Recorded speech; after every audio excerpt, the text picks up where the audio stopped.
मेरा बिलीव है कि आज जो वर्ड आप सुनेंगे आपको सेम नहीं रहने देगा। मत्ती की पुस्तक को आज इस बाइबल टीचिंग में हम शुरू करेंगे और इसको लगातार अब हम पढ़ते जाएंगे और इसकी टीचिंग में जाते जाएंगे। जब मुझे बाइबल दी गई तो मुझे जब पहली बार जब परमेश्वर का वचन मुझे मिला तो नया नियम एक छोटे नीले रंग की किताब मुझे दी गई और बोला गया कि इस मत्ती की 1 की 18 से पढ़ना। तो पहले 17 लाइंस मुझे पढ़ने के लिए मना की गई, तो 18 से मैं उसे पढ़ता था। लेकिन जैसे जैसे आप परमेश्वर में ग्रो करते हैं आपको ये मालूम होता है कि बाइबल का एक बिंदु, बाइबल का एक सेमीकोलन, एक बिंदु, एक कोमा भी जो है उसका एक बहुत बड़ा महत्व है।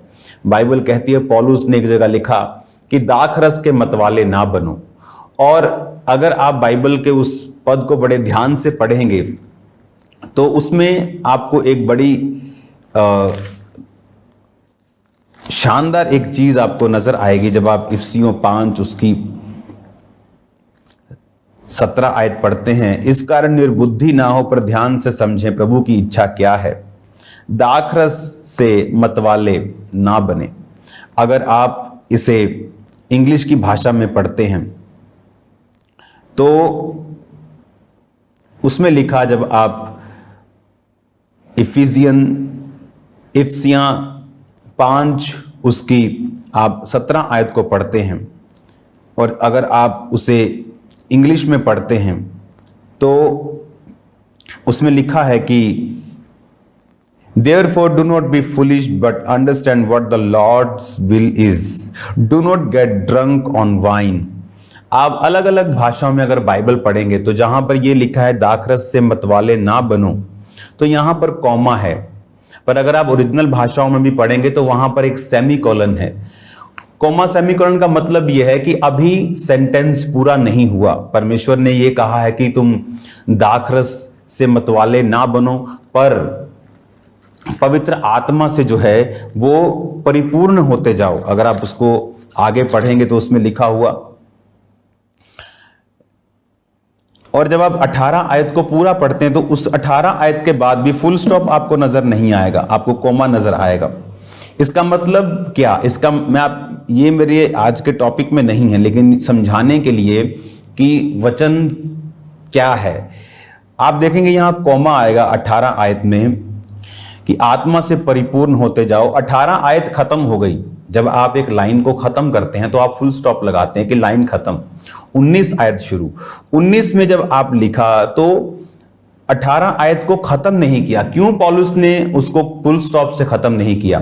क्योंकि जब परमेश्वर ने जब आपको बोला कि शराब के मतवाले ना हो, आत्मा से परिपूर्ण होते जाओ, तो अगर मैं आपसे बोल रहा हूं कि तुम आत्मा से परिपूर्ण होते जाओ, तो इसका मतलब आत्मा से परिपूर्ण होने की जिम्मेवारी जो वचन ने डाली है वो खुदा पे नहीं डाली, वो आप पे डाली है। और अगर पौलुस ये कह रहा है कि it's your responsibility to be filled with spirit, holy spirit, कि तुम्हारी रिस्पॉन्सिबिलिटी है ये अपने आप को स्पिरिट से भरना, नहीं तो वो ये कहता कि खुदा से प्रार्थना करो, जीसस से प्रेयर करो कि वो तुम्हें पवित्र आत्मा से परिपूर्ण करे। लेकिन उसने क्या कहा, तुम लोग शराब से बच के रहो और पवित्र आत्मा से परिपूर्ण होते जाओ। इसका मतलब आपकी रिस्पॉन्सिबिलिटी है पवित्र आत्मा से परिपूर्ण होना, इसलिए कि वचन आपको रिस्पॉन्सिबिलिटी दे के आपको अधूरा नहीं छोड़ता। तो उसने कॉमा लगा के अब आगे ये बताया है कि भरना कैसे है। फिर भरना कैसे है, उसने कहा आपस में भजन और स्तुति गान और आत्मिक गीत गाया करो। और अगर आप इसे इंग्लिश में पढ़ते हैं तो लिखिए speaking to one another with psalms. Psalms का भजन संहिता होना चाहिए था, ओरिजिनल है साम्स, कि आपस में स्पीकिंग टू वन अनदर लिखा इस इंग्लिश बाइबल में, लेकिन ओरिजिनल इसकी जो लैंग्वेज है उसमें लिखा स्पीकिंग टू योर सेल्फ। जब अपने आप से बात करो तो भजन संहिता से करो। क्या? क्योंकि आप जब बात करते हैं, जब तनख्वाह नहीं आती, आप बोलते हैं ओह मेरे पास पैसा नहीं, मैं बहुत तंग हूं। लेकिन अगर आप भजन संहिता से बात करनी सीख जाएं, यहोवा मेरा चरवाहा है, मुझे कोई घटी नहीं होगी, तो देखो कितना फर्क है। आप जानते हैं क्यों लोग पवित्र आत्मा से परिपूर्ण नहीं हैं? देखो, अभी तक तो मैं टीचिंग में गया नहीं, अभी तो मैं अपनी टीचिंग का बेस बना रहा हूं। तो ये क्योंकि ये बाइबल टीचिंग है, यहां पर आप जल्दी जल्दी सरमन सुनने वाला काम नहीं है। यहां पर डीप टीचिंग आपको मिलेगी, आपको ध्यान से समझना और नोट करना। अब यहां पर पौलुस कहता है, अगर आप ओरिजिनली भाषा में इसे पढ़ेंगे, ग्रीक भाषा में इसे पढ़ेंगे, तो आपको यह समझ आता है कि उसमें लिखा स्पीकिंग टू योरसेल्फ। आज आपको मालूम है क्यों लोग पवित्र आत्मा से परिपूर्ण नहीं हैं?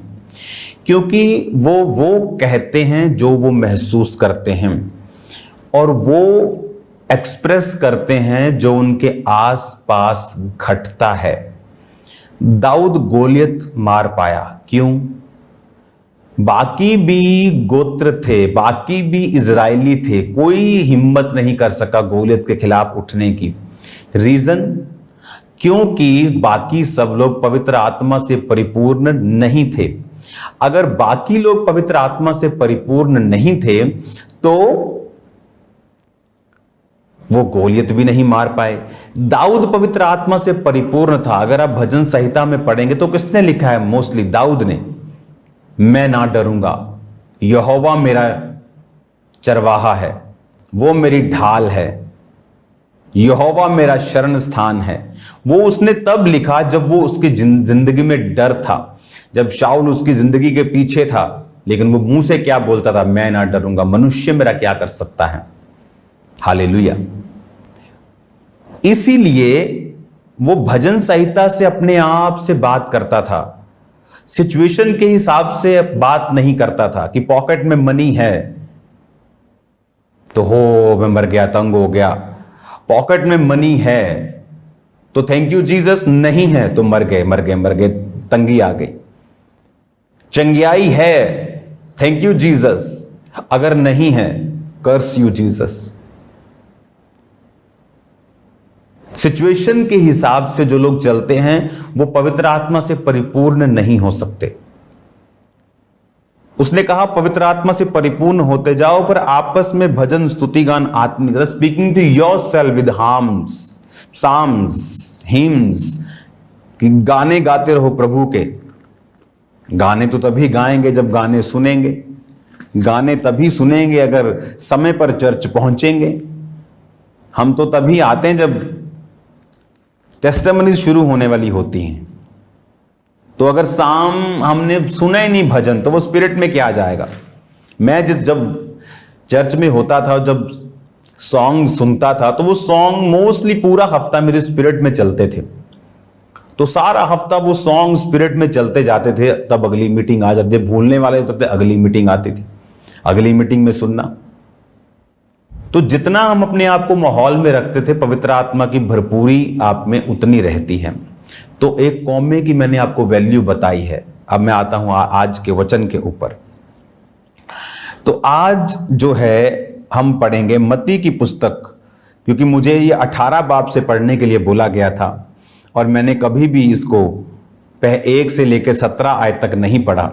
लेकिन जब मैं मसीह में बड़ा हुआ, तो जब मैं इसे पढ़ता था फिर, तो इसमें भी परमेश्वर के बहुत सारे भेद हैं। इसमें लिखा पहली आयत में, अब्राहम की संतान, दाऊद की संतान, यीशु मसीह की वंशावली। अब्राहम से इजहाक उत्पन्न हुआ, इजहाक से याकूब उत्पन्न हुआ, याकूब से यहूदा और उसके भाई उत्पन्न हुए। अब जब आप यहां पर देखते हैं कि क्यों परमेश्वर ने अब्राहम से इजहाक बोला, इजहाक से याकूब बोला। इजहाक के 2 बच्चे थे जुड़वा, एक एसाव, एक याकूब। एसाव क्यों नहीं आया इस नाम के अंदर? वो उस वंशावली में क्यों नहीं जुड़ा? क्योंकि आप जानते हैं, मैंने आपको पिछले दिनों में स्टडी करवाई है, क्योंकि बाइबल कहती है एक दाल के बदले, एक रोटी के बदले उसने अपने पहलौठे होने के पद को बेच दिया। चाहे वो जुड़वा थे, लेकिन पहले एसाव हुआ। एक दाल के बदले, रोटी के बदले याकूब ने कहा अपने पहलौठे होने का पद मुझे दे दे और ये दाल और रोटी तेरी। और बाइबल कहती है उसने वो पद बेच दिया। जब शरीर के आगे उसने घुटने टेक दिए, वो परमेश्वर के मास्टर प्लान से हट गया। आज कौन लोग हैं जो परमेश्वर के प्लान के अंदर नहीं, जिन्होंने शरीर के आगे घुटने टेक दिए हैं? डर क्या है? शरीर का काम, एक शारीरिक, एक शरीर से निकलने वाली एक वस्तु, डर आपके सरपंच का, आपके एमएलए का, कि नहीं प्रभु में जाऊंगा तो वो कुछ कहे ना, ऐसा ना हो सीट ना मिले, ऐसा ना हो पोजीशन ना मिले। अपनी भुआ का जो यूएसए में रहती है, ऐसा ना हो कि अगर मैं वहां क्रिश्चियन बन गया तो मुझे वीजा ना भेजे। डर अपने फैमिली का कि प्रभु में नहीं बढ़ सकते, बपतिस्मा नहीं ले सकते, फैमिली नाराज हो जाएगी। डर, फियर। शरीर के आगे घुटने टेकना, व्यभिचार के आगे घुटने टेक देना, वो भी एक शारीरिक काम है। ईर्खा रखनी, क्रोध रखना, विरोध रखना, किसी से ईर्खा रखकर चलना कि टाइम आने पर मैं जवाब दूंगा, ये क्या है? शरीर का काम। जब आप शरीर के काम में होते हैं, आप खुदा के मास्टर प्लान में नहीं हैं। एसाव भी उसका बच्चा था, हां, लेकिन एक खुदा का मास्टर प्लान है आपकी लाइफ के लिए, the perfect plan of God. वो ए बी नहीं है, वो जस्ट ए ही है। इंसान है जो प्लान बी बनाता है, सी बनाता है कि ए ना हुआ बी करेंगे, बी फेल हुआ सी कर।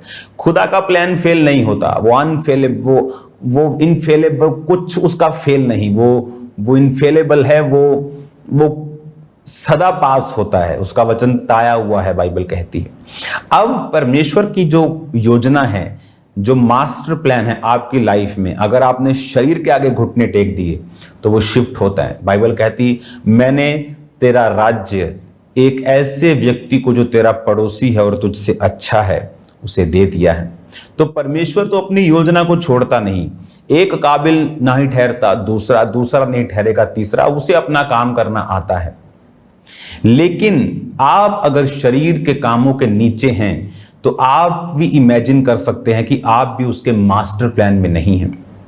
इसीलिए बाइबल कहती है, अगर तुम शरीर के अनुसार चलोगे तो मरोगे, पर आत्मा के अनुसार चलोगे तो जियोगे। कि अगर तुम शरीर के अनुसार चलोगे, रुबेन ने व्यभिचार के सामने घुटने टेक दिए, वो इसीलिए कामयाब नहीं हुआ। लेवी और बाइबल कहती है, जब उन्होंने अपनी बहन की अशुद्धता को बदला लेने के लिए लोगों को मार दिया, वो उनकी तलवारें चली, लहू बहा, परमेश्वर को पसंद नहीं आया। वो भी शरीर के सामने घुटने को टेकना है। वो आदम हो जिसने परमेश्वर की आज्ञा को ना मानकर फल खाया, हवा ने खाया, शरीर के सामने घुटनों को टेक दिया और मौत आई और परमेश्वर का मास्टर प्लान उनकी लाइफ से हट गया, खत्म हो गया। तो परमेश्वर का मास्टर प्लान में बने रहने के लिए आपको शरीर के कामों से अलग होना होगा। उसमें लिखा 3 आयत में, यहूदा तामार से फिरिस जोर उत्पन्न हुए, फिरिस से हिस्रोन, हिस्रोन से एराम, एराम से अमीनाबाद, अमीनाबाद से नशहोन, नशहोन से सलमोन, सलमोन और राहब से बोअज। कौन था बोअज? बोअज दाऊद का परदादा था। बोअज और रूत से ओबेद, ओबेद कौन था? दाऊद का दादा। ओबेद और ओबेद से यश्य पैदा हुआ, यश्य कौन था? दाऊद का बाप। यश्य से दाऊद राजा उत्पन्न हुआ। अगर आप इस वंशावली को पढ़ेंगे तो बाइबल कहती है कि रूत कौन थी? अन्य जाति एक औरत थी। अन्य जाति औरत इसमें कैसे आ सकती है? क्योंकि यहूदी तो यहूदियों में शादी करते थे, लेकिन बाइबल कहती है उसके पति, यहूदी पति की मौत के बाद उसने यहोवा परमेश्वर को छोड़ा नहीं। जब उसकी सास ने उसको वापस जाने के लिए बोला अपने देश में, उसे मालूम था उस देश में पति मिल जाएगा, पैसा मिल जाएगा, लेकिन यहोवा परमेश्वर की आराधना नहीं मिलेगी क्योंकि वो देश यहोवा को नहीं मानता था। तो दुखों में रहना उसने मंजूर किया, बूढ़ी सास का पेट पालना मंजूर किया, लेकिन परमेश्वर को छोड़ना ना मंजूर किया। और परमेश्वर ने उसे एक अमीर इंसान, एक ब्लेस्ड इंसान, पवित्रताई में जीने वाला एक आदमी उसे दिया और उसके वंश से जीसस क्राइस्ट पैदा हुए और वो ब्लड लाइन में शामिल हो गए। अन्य जातियों के लिए भी आस है। आप अन्य जातियों में थे, खुदावंद ने आपको चुना, आप उसकी ब्लड लाइन में शामिल हो सकते हैं, जीसस क्राइस्ट के मास्टर प्लान में शामिल हो सकते हैं, चाहे आप क्रिश्चियन नहीं है तो भी। जब आप जीसस क्राइस्ट को फॉलो करते हैं, आप किसी से डरते नहीं, शरीर के कामों के आगे सिर नहीं झुकाते, आप भी उसके प्लान में शामिल हो सकते हैं। अब लिखा, दाऊद से सुलेमान जो पहले उरिया की पत्नी थी पैदा हुआ, सुलेमान से रहबाम, फिर आबिया, आबिया से आसा, आसा से यहोशाफात, यहोशाफात से योराम, योराम से उज्जिया, उज्जिया से योताम, योताम से आहाज, आहाज से हिजकिया। आप इमेजिन करो, लोग बोलते हैं कि जीसस क्राइस्ट क्या वो खुदा है? आप देखो, अब्राहम से लेके, अब्राहम की भी वंशावली बाइबल में लिखी है। आदम जो पहला था उससे लेके, आदम के बाद शेत, उसके बाद पहले तो उसका कैन और हाबिल से चलना था, हाबिल मारा गया और कैन विद्रोही हो गया, तो परमेश्वर ने शेत से वंशावली ली। अगर आप उससे देखेंगे, उससे नूह पैदा हुआ, नूह के वंश से अगर आप देखेंगे तो उसमें से अब्राहम पैदा हुआ, और अब्राहम के वंश से जीसस क्राइस्ट पैदा हुए। और आज जो जीसस क्राइस्ट वे बिलीव करते हैं वो अब्राहम की संतान कहलाते हैं, वो अब्राहम के वंश के कहलाते हैं, और परमेश्वर का वायदा उनकी जिंदगी में भी पूरा होता है। वो प्रतिज्ञा पूरी होती है कि तू आशीष का मूल होगा, तेरे वंश में राजा उत्पन्न होंगे, तू शत्रुओं के नगरों का अधिकारी होगा, जो तुझे श्राप देंगे वो, जो तुझे कोसेंगे वो श्रापित होंगे। आज आप दुनिया में अगर देखेंगे तो बहुत से लोग श्राप के नीचे इसलिए हैं क्योंकि उन्होंने पास्टर्स को कोसा है। जाओ उनकी लाइफ में नोटिस करो, उन्होंने अच्छे क्रिश्चियंस को कोसा है और वो श्रापित है। वचन कहता है जो अब्राहम के संतान को कोसेगा मैं उसे श्राप दूंगा, जो उनको ब्लेस करेगा मैं उनको आशीर्वाद दूंगा। वचन बहुत डीप है, बहुत गहरा है। अब उसके आगे जब हम पढ़ते हैं तो उसमें लिखा, उज्जिया से योताम, योताम से आहाज, आहाज से हिजकिया, हिजकिया से मनश्य। ये वही हिजकिया है जिसको परमेश्वर ने 15 साल उम्र जिसकी बढ़ाई थी। हिजकिया से मनुष्य, मनुष्य से अमोन, अमोन से योशिया, और बंदी होकर बेबीलोन जाने के समय में यहोशिया से यकुन्या और उसके भाई उत्पन्न हुए। बंदी होकर बेबीलोन के जाने में समय में, बंदी क्यों होना पड़ा? बंदी होने का रीजन है, इस वचन को मैं कल कंटिन्यू जारी रखूंगा कि उसे बंदी क्यों होना पड़ा, और इस वचन को हम आगे भी जारी रखेंगे। मेरा ये 100% फेथ है कि इस टीचिंग को सुनने के बाद आप सेम नहीं है।